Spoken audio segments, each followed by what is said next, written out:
What's up, YouTube? You're watching a clip from the Watch Talk live stream with myself and my friend AB from Watch Collecting Strategies. This live stream and all future live streams will be hosted on our new channel exclusively for live streaming and podcasting. That's the Watch Talk live channel. If you're not already subscribed, I'll leave a link down below. You should head over there and subscribe to that channel so you don't miss out on any of the live talks, chats, and streams. Let's jump into the next topic, and this was something that you wanted to discuss.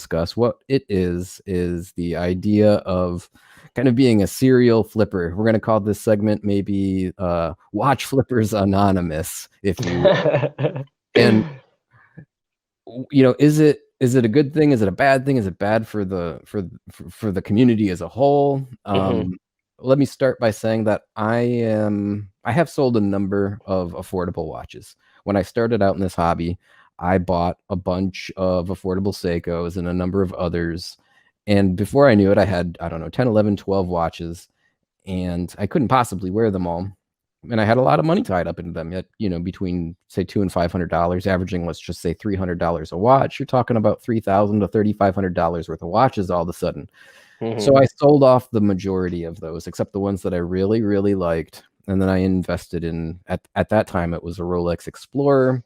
Turned out I didn't really jive with that watch. After 4 or 5 months, I sold that watch and I bought my Submariner, and I've had that watch for years and years ever since.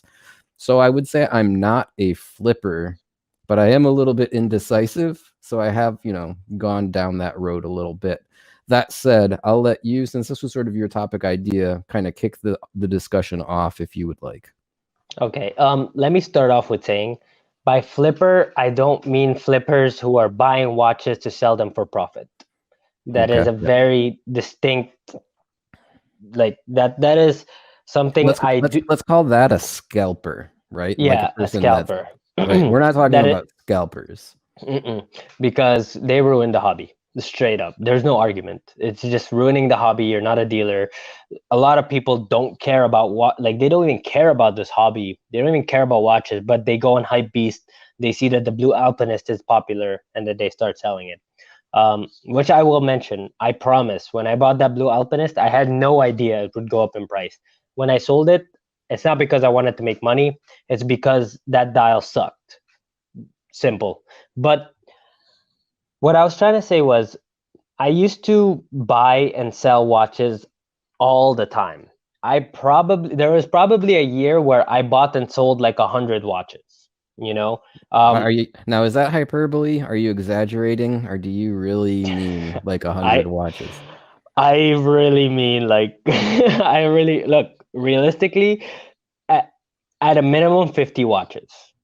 I mean, that's a lot. I'm not surprised that there are people out there that do that. I just can't imagine doing it. No, there was a year. To that point, let me interrupt you. Chi-Town, California says, constantly buying and flipping affordable watches for me has been a small financial death by 1,000 cuts. Nothing's cheaper than simply not buying. One of the comments from our live comments here. It's sort of to your point. I mean, how did buying and selling 50 to 100 watches affect you? I mean, financially, psychologically, like what, you know, you got to touch on that a little bit. This is going to sound like there was a year where I was obsessed with trying new watches. There are a lot of pros to that, and I've had a lot of people ask me, why do I know so much about watches? And the simple answer was because I've owned them all. Because I've owned them all. No, I was very obsessed with trying out as much as I can, learning as much as I can, trying to figure out what the end collection, what the end goal was for me personally. I wanted to try it all, you know, I wanted everything. So during that year, I was buying and selling a lot of Seikos, a lot of micro brands, a lot of vintage, mostly vintage actually. And I didn't necessarily lose money. Once you start doing it for a while, you kind of learn to always buy from eBay. You know, I'm not recommending anyone buy from eBay. You need to really do your research before buying anything on eBay. But I was buying from eBay at auction or just putting very low prices, like lowballing. I hate to say it, but it's true, because I know that when I sell this watch, and I used to have a process, maybe the first 10 to 12 watches I lost some money, but I had a process. I would always go to the sold section and see how much they were actually selling for, and that's what I would buy it at. So once So at I least you after break even if you decided to move on, or more likely when you decided to move on. yeah. You know that you're not into it for more than you're likely to Mhm. get out of it. 90% of the time I broke even, for the most part. If you've done it so much, you break even. But here's the pros to this. I've learned so much about watches, more than I ever would. I learned the difference between so many watches, that I'm able to now hold a watch and know immediately if it's constructed well, if it's not, if it's cheaply finished, if it's not. And also I found out my personal taste. By the end of it, at a cost of so many watches, I finally found out, okay, these are the kinds of watches that I know I like. So now, after collecting for so long, after doing that phase, every time I look at a watch, I'm like, I really like that watch, but knowing myself, I know within a week I'm not gonna be that into it, Now, or vice versa. to that point, we have a comment here from Leo Y that says, I would say you have to own a watch for some time to really understand a watch. And that was my experience with the Rolex Explorer. Mm-hmm. Now, to that point, and based on what you're just talking about, in that you've had a lot of experience with watches, I mean, it sounds like, yeah, you've got to try them to really know. So many times people say, this is the watch I want, XYZ, and they've made up their mind on the watch before they've Mm-hmm. ever even touched it. And Mm-hmm. me personally, I can't do that. I have to have it. I mean, at a minimum, I would think a couple of weeks for me to really know.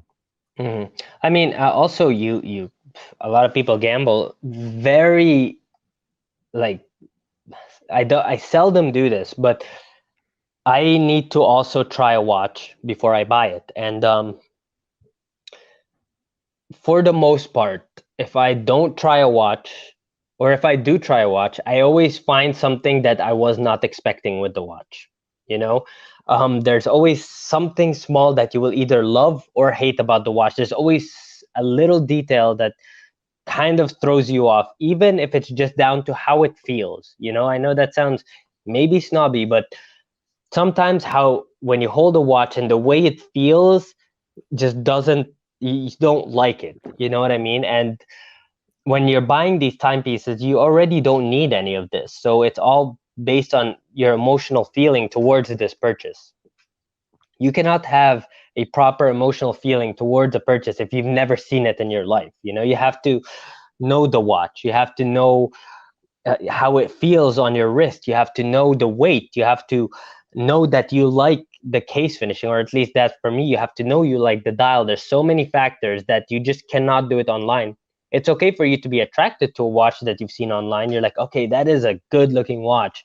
But for you to make the decision, especially with luxury expensive watches, that you are gonna buy it, I agree with Lewa. You have to wear it, at least try it on, before you can completely understand the watch. Now, this is an interesting comment from Chi-Town, California, and this is going to relate to you really well, and I'm going to say why after I read his comment. He says, I used to do that with audiophile headphones, and I stopped doing it after I repurchased a Sennheiser HD650 for the third time and realized I was chasing a Magic Dragon. So how many times have you purchased the same watch out of curiosity? I know the answer to this, but I think that it should come out of your mouth so that you can tell everybody watching and listening later how ridiculous it can get when you're like constantly flipping watches and you're being indecisive and whatnot. Okay, so I've done it a lot with Seikos, but that's not where it hurt. Yeah. Seikos is like $300, $400. You know what I'm talking about. The JLC Master Geographic is about a $6,000 watch that I bought 4 times. 4 times. 4 times. And it's not a $300 watch. This is like a $6,000 watch. Although, in my defense, the fourth time I went with black dial. Not the point. It can get ridiculous. And the reason I did it was because finances. I wasn't comfortable keeping something, not 100% sure I want it, and I want to try something else. So I've had to flip this to buy that other something. Then I realized that other something is not as good. Let me just say it. I sold the Master Geographic to buy the JLC Moon Phase. Did not like the JLC Moon Phase in the metal, which was my mistake, because what we were saying, I was supposed to go try it on. But bottom line is I learned my mistake. But I sold the Master Geographic, bought the Moon Phase, sold the Moon Phase to buy the Master Geographic again. Because Right. I realized, actually, I even texted you. And I was like, guy, I just sent the watch off and I already regret selling it, And it was a mistake, but I reached a point where now I know that when I make the mistake again and sell that Master Geographic, I'm gonna end up buying it again. It's a pain. It's easier with more affordable watches, but it happens to a lot of people. It's not something unheard of. You just, like, I can't remember who put that comment. That was Chi Chi-Town Town. Cup. Yeah. Um, you're sometimes just chasing a magic dragon, and there's watches, like, everybody feels like, okay, if I buy this $70,000 watch, or like this complicated langa and stuff like that, they feel like that will be the end goal. But sometimes, like, if you hold these watches, for example, I held a Singer Reimagined, about $70,000 chronograph, reviewed it. I liked it, but in the same time, that was one of those watches where I felt like that was the end of it all kind of watch. Like, if I'm gonna spend 70 grand, that watch should be absolutely ridiculous. There's nothing I would change about it. Held it in my hand. There's a few things I would change about it, and I feel like that's, that's real for any watch. There's no perfect watch. Now, so how this relates to the hobby? If you're the type of person that wants to try out lots of watches and you're going to flip them, and again, not scalp them. We're not talking about people that are buying watches strictly to make money here. Just people that want to buy a watch, try a watch, sell a watch, buy a watch, try a watch, sell a watch. Does that strengthen the hobby? Does that hurt the hobby? Is it indifferent to the hobby? What are your thoughts on that? I think it strengthens the person who's collecting. I think, after my personal experience, after flipping a lot of watches, after collecting different types of watches, I think it really strengthens you. For example, when you ask me, Guy, you're like, you ask me, for example, a question about a vintage watch. I have an answer, because I collected vintage for a while. I collected a lot of vintage. You ask me a question about microbrands. I've collected microbrands. I buy microbrands. I've experienced microbrands. You ask me a question about Rolex. I've experienced it. I've experienced Seikos. I've experienced so many things, to the point where it did strengthen me as a collector, because I know more, and more knowledge isn't a bad thing for the most part, and Yeah. I feel like if you are not losing financially, if you do it right, you can find out a lot of things about yourself you had no idea. You could find out you're extremely into blue dials where you wouldn't have ever found out, hint hint. And Yeah. you could find out that you absolutely hate chronographs, but you thought you loved them. You love them aesthetically, but the pain to service chronographs is just not worth it for you. There's so many things you learn. You could accidentally buy Franken vintage watches. You learn what to look for when you get scammed like that. There's so many, not that I'm saying it's a good thing to get scammed, but you learn so much from mistakes and from collecting and all of that. And in the end of the day, it's fun. You're having fun, you're buying stuff. So there's another side of this coin, and fortunately, in the comments here, Chi-Town, California, basically brought it up for me. If you're an untreated watch addict, then a luxury watch isn't gonna be a cure. It's an expensive temporary fix. And you say, like, yeah, it strengthened you and it was good for you as a learning experience, but there are probably a lot of people, and this doesn't relate to just watches. This could be any sort of collecting hobby. Really, it's the thrill of the hunt, and really your enjoyment comes from researching the thing and hunting down the thing and acquiring the thing, and then once you get it, you have this sense of like emptiness, or you're not Yeah. fulfilled, and then you have to move on to the next one. So depending on the person, it certainly could be a A bad bad thing. thing to let Yeah. yourself get addicted like that. And then So you have to be I don't know. I mean, it's your money. You're a grown adult. You can do whatever you want. But I mean, I think it's a good idea to be responsible with, especially when we're talking about luxury watch purchases. I know mhm. lots of people that buy these expensive watches, be it $2,000, $5,000, $10,000, and they can afford them in the sense that they're not going to starve to death tomorrow, but it's They're comfortable. it's really high when we're Mhm. talking about, how much can you really afford it? Like, could you afford to destroy the watch and buy it again? No, probably not. You know what I mean? When you're in Mhm. that kind of area, you don't want to get too carried away. So yeah, there's two sides to that coin, I Yeah, think. and I do agree. The most important thing is to identify why you're doing it.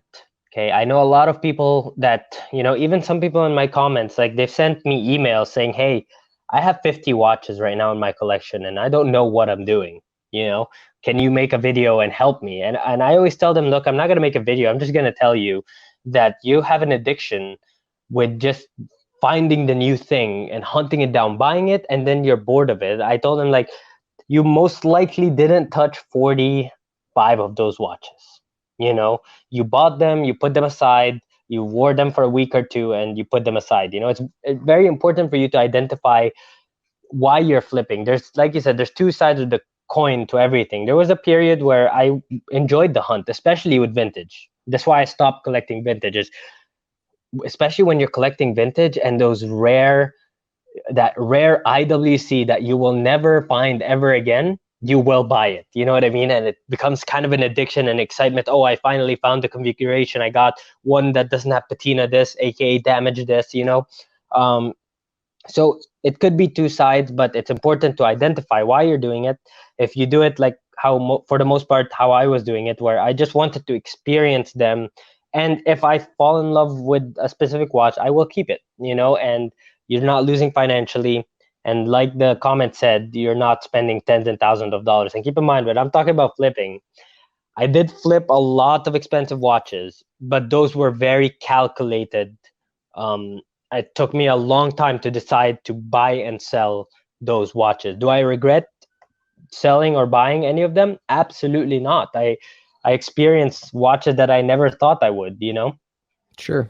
No, I mean, there's good and there's bad associated with Hmm. it, and it's largely going to depend on the person and how they approach it. And Hmm. yeah, if you're careful with it, if you're smart about it, I think that being a flipper is not a bad thing. It's probably, not going to hurt anybody. Being a scalper, totally different story. I'm not a huge Hmm. fan of the scalpers, Hmm. but we'll save that for another discussion. Unless you're a dealer.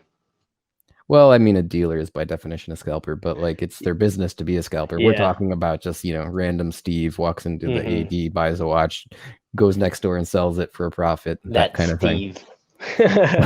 Sorry to all the Steves out there. I Can't wasn't believe talking you, about you. Steve. Unsubscribe.